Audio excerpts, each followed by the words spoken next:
रूपाय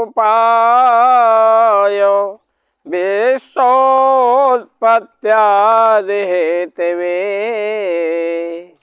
तापत्रय विनाशाय श्रीकृष्णाय वयं नमः। भगवान कृष्ण को नमन करते हुए आज की भागवत कथा के प्रारंभ में हम प्रवेश करते हैं। एक बार भोलेनाथ हिमालय पर्वत में बैठे हुए थे। पार्वती जी भी थी सिंहासन में बड़ वृक्ष के नीचे। पार्वती जी ने प्रश्न किया कि महाराज जी, हमारा बार बार जन्म होता रहता है और आपको अविनाशी कहते हैं, तो हमें भी कोई अमर कथा सुनाइए जिससे मुझे जन्म मरण का बंधन से मोक्ष प्राप्त हो सके। तब भोलेनाथ जी ने कहा कि ये अमर कथा भागवत कथा ही है।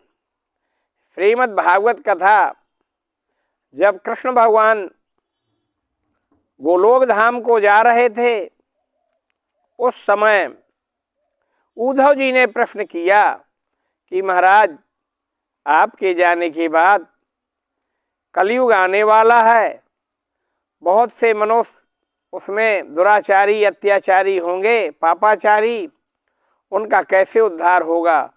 तो भगवान ने कहा था कि जो भागवत कथा का स्मरण करेगा, मेरी लीलाओं का स्मरण करेगा, सप्ताह वाचन करेगा, उसे मैं अपने धाम को मेरे पहुँचेगा।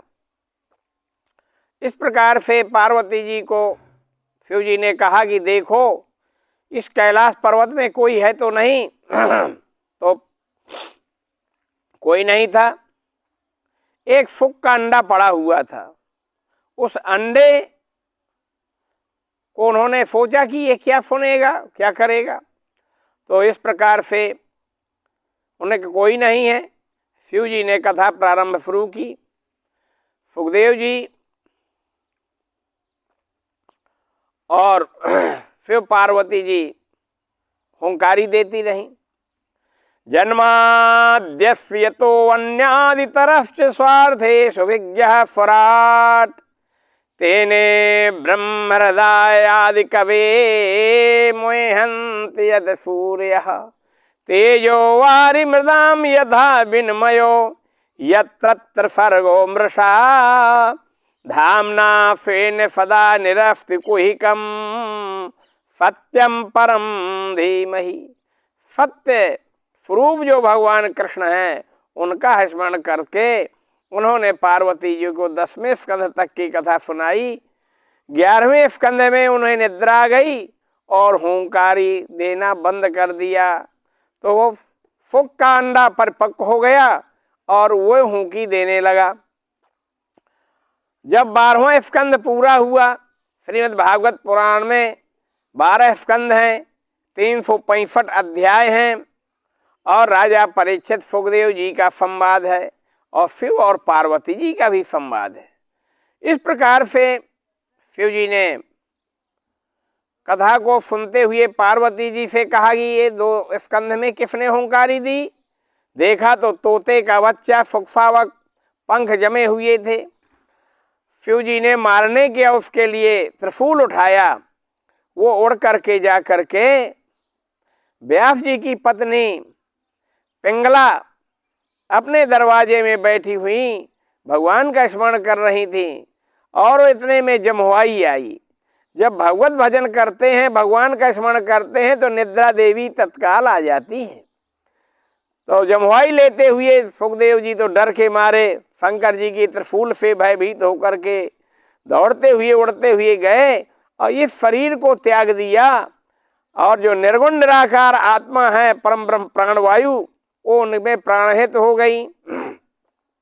12 वर्ष तक पिंगला माता के गर्भ में वो बैठे रहे, गर्भ रूप बालक बने और माया के चक्कर से वो बाहर नहीं निकलते थे। तो व्यास जी ने कहा कि भाई कौन हो तुम, देवी देवता दानव दैत्य, बाहर प्रकट हो जाओ, 12 वर्ष हो गए हैं। तो उन्होंने कहा कि मैं माया के प्रपंच से के चक्कर में नहीं पड़ना चाहता। भगवान व्यास जी ने, भगवान व्यास जी का भगवान का ही अवतार है, इसलिए भगवान व्यास ने जो है कृष्ण भगवान से प्रार्थना की कि हे प्रभु, मेरा पुत्र जो उत्पन्न हो, प्रकट होगा, पैदा होगा, उसको आप माया का चक्कर ना हो, आपकी भक्ति में लीन बना रहे। इस प्रकार से भगवान कृष्ण ने तथास्तु कह दिया और वो प्रकट हुआ, जंगल में जाने लगा। व्यास जी महाराज ने बहुत से सुंदर सुंदर श्लोकों का लेखन कर दिया था अपने आश्रम में, पढ़ने लगे सुखदेव जी। पहला श्लोक ये था, अहो बकीयम स्तन कालकूटम जिघांसयाप यदप्यसाध्वी लेभे गते धातृजिताम को अम्बे अन्यम दयालुम शरणम व्रजेम। इस प्रकार से आश्चर्य की बात है, जो भगवान कृष्ण को मारने के लिए आई थी, जहर पिलाने अस्त्रों में लगा के जहर आई थी, उस को भगवान ने सदगति प्रदान की पूतना को। और तो उससे दयालु उनसे कौन हो सकता है, जो प्राणों के लिए लेने आए और उनको उनके प्राण लेकर के अपने धाम को भेज दिया। तो कौन ऐसा दयालु हो सकता है। व्यास जी से कहा, व्यास जी ने कहा बेटा घर चलो और मैं भागवत की कथा तुम्हें पूरी सुनाऊंगा, इसके बाद तुम भ्रमण करना। सुखदेव जी को व्यास जी भगवान ने कथा सुनाई और इसके बाद सुखदेव जी महाराज ने नीमसारण्य क्षेत्र में राजा परीक्षित को, वहीं 88,000 ऋषि सब खड़े हो गए, अद्भुत गति में उन्हें सम्मान किया और उनको कथा सुनाई। इस प्रकार से परंपरा प्राप्त हुई। आज की कथा, अमर कथा यहीं तक, कल दूसरे प्रसंग होगा। बोलो वृंदावन बिहारी लाल की जय। गोविंद हरे गोपाल हरे।